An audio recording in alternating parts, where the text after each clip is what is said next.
नमस्कार।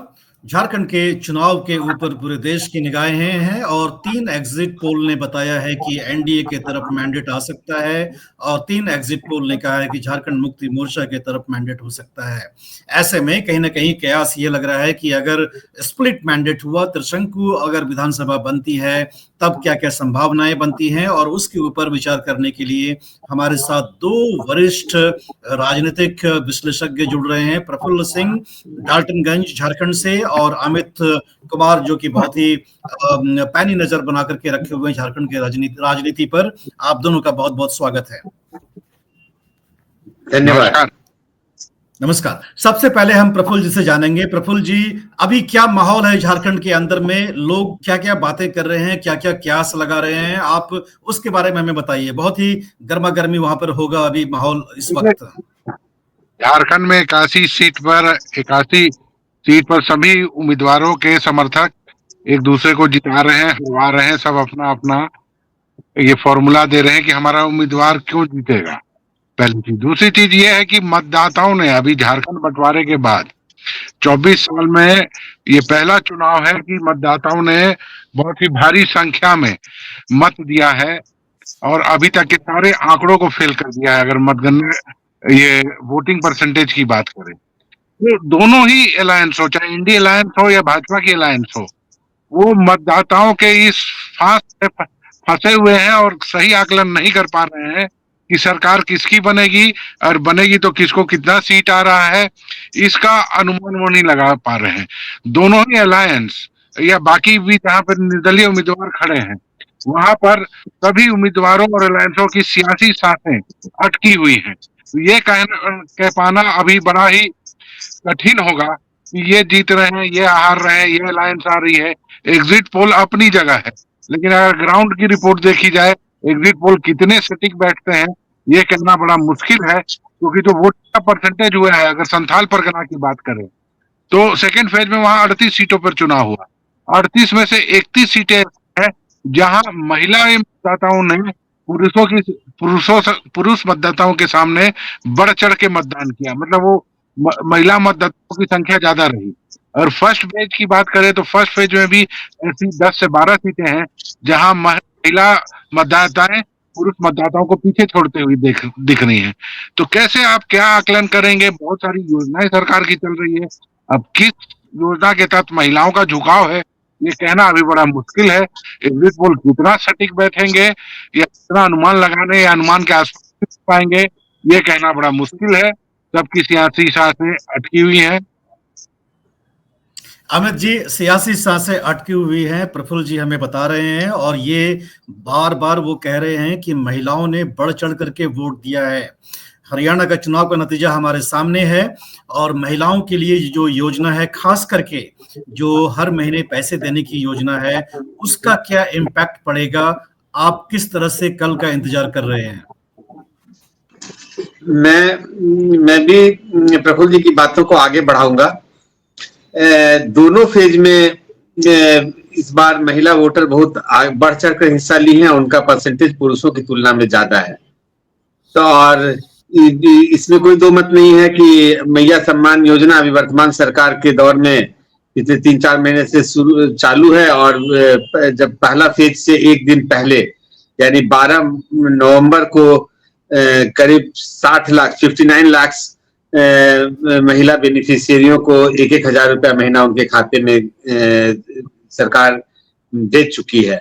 और बीजेपी की सरकार भी एज ए पार्टी अपने मैनिफेस्टो में गोगो दीदी योजना लाकर महिलाओं को लुभाने का एक स्कीम अपने घोषणा पत्र में इंक्लूड किया है, जिसमें वह 2,100 रुपया महीना देने की वादा कर रही है।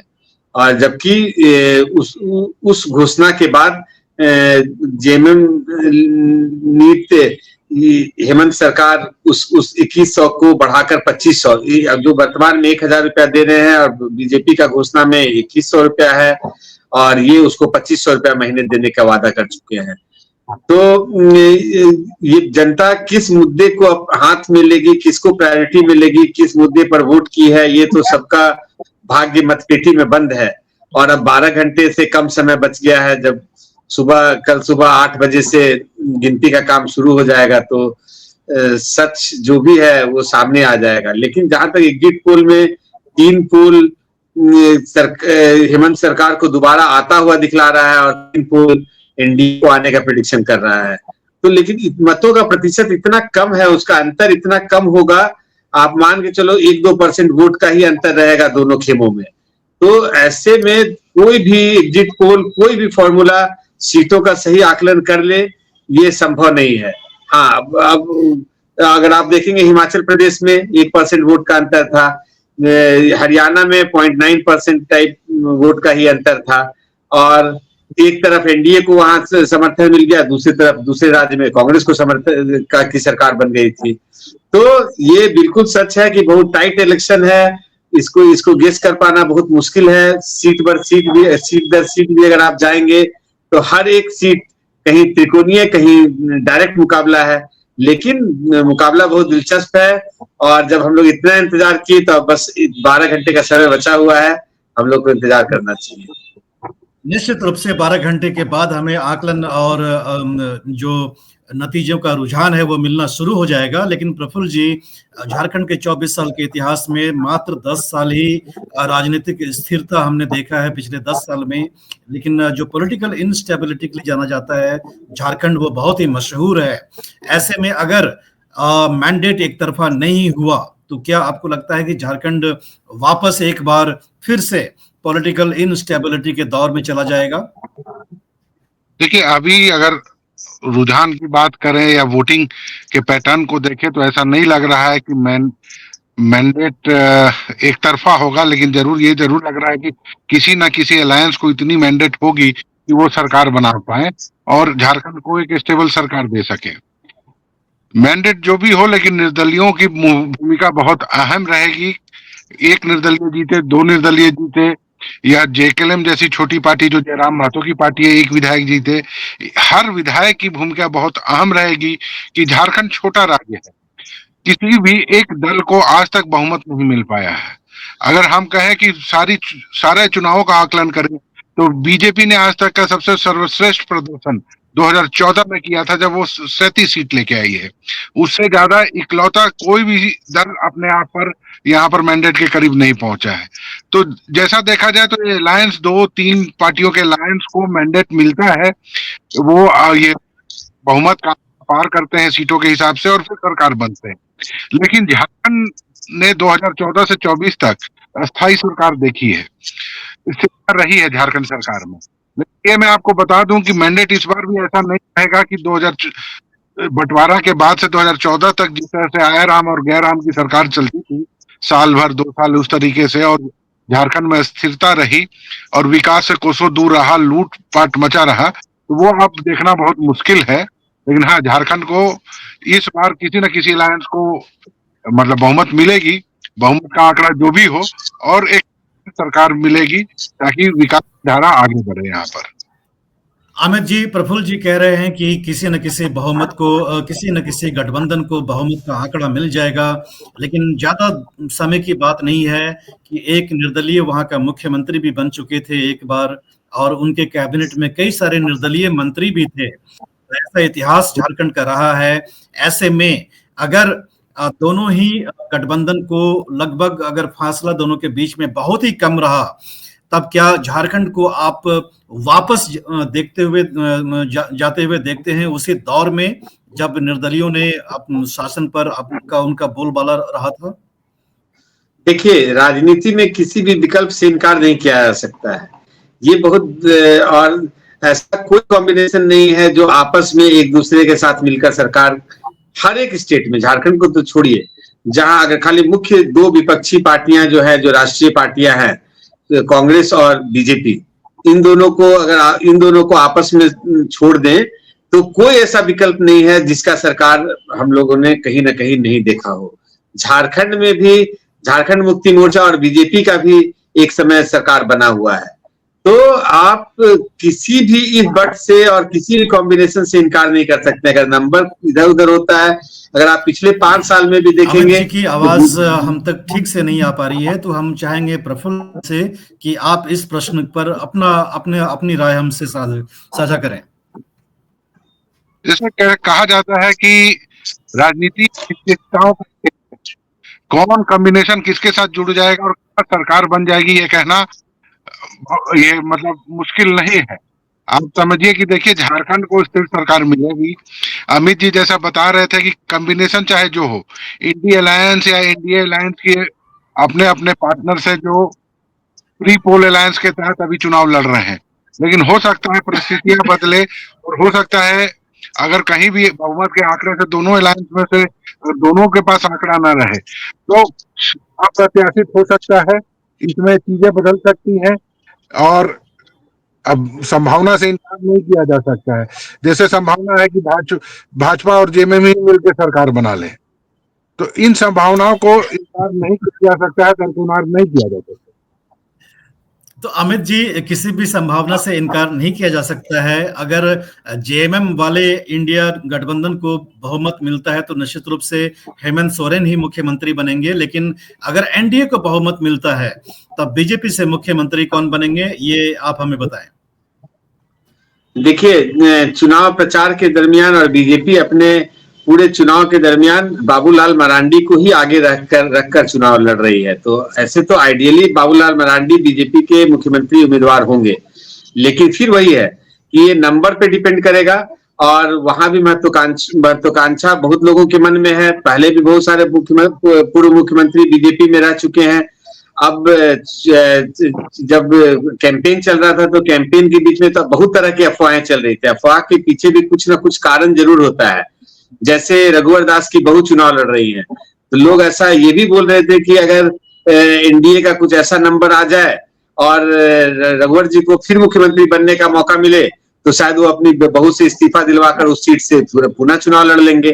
तो जब मतलब हर एक लेवल पे, हर एक स्तर पर, हर एक कॉम्बिनेशन पर चुनाव के बीच में झारखंड के कोने कोने में हर तरह का चर्चा सुनने को और देखने को मिला है हमें। तो अमर बावरी अभी प्रतिपक्ष के नेता हैं, वो भी एससी कम्युनिटी से आते हैं, तो वो भी एक दावेदार हैं। अगर बीजेपी संगठन में कोई जनरल प्रदेश अध्यक्ष होता है तो लोग ऐसा संभावना जताते हैं कि सरकार में किसी ट्राइबल को ही बीजेपी अपना फेस बनाएगी। लेकिन अभी तक अगर उस बीजेपी के खेमे में चार मुख्यमंत्री जो रहे हैं उसमें जनरल नॉन ट्राइबल से रघुवर दास 5 साल अच्छा सरकार चलाए जाने के लिए जाने जाते हैं। लोग अभी भी बोलते हैं कि पिछले 25 साल में जो झारखंड के अलग अलग सरकारों में सबसे अच्छा अगर कोई सरकार चला है तो रघुवर दास की सरकार चली थी। लेकिन उसका परिणाम हुआ कि 2019 में इन्हें मैंडेट नहीं मिला। तो इसीलिए लोगों का कहना है कि पार्टी भी अपने लेवल पर रिव्यू करते रहती है कि आज ट्राइबल देना है, नॉन ट्राइबल देना है। हालांकि पड़ोस के राज्य उड़ीसा में एक ट्राइबल मुख्यमंत्री है।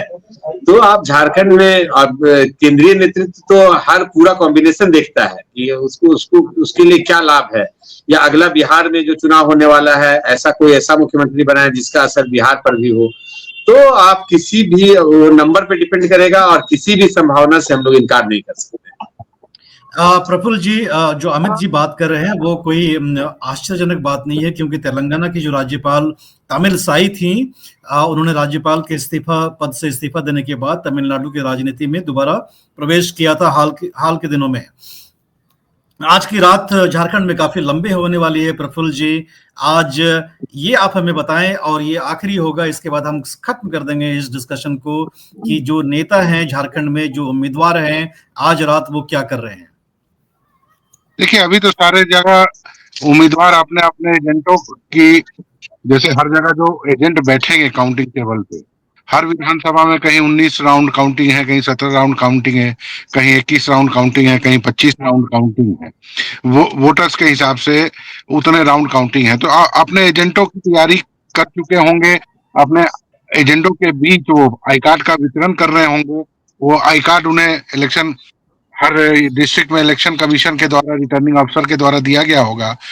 वो रात भर उनको एक जगह रखा जाएगा, सुबह 6 बजे उनको मतगणना केंद्र में भेजा जाएगा और उनके खाने पीने रहने की सारी व्यवस्था है।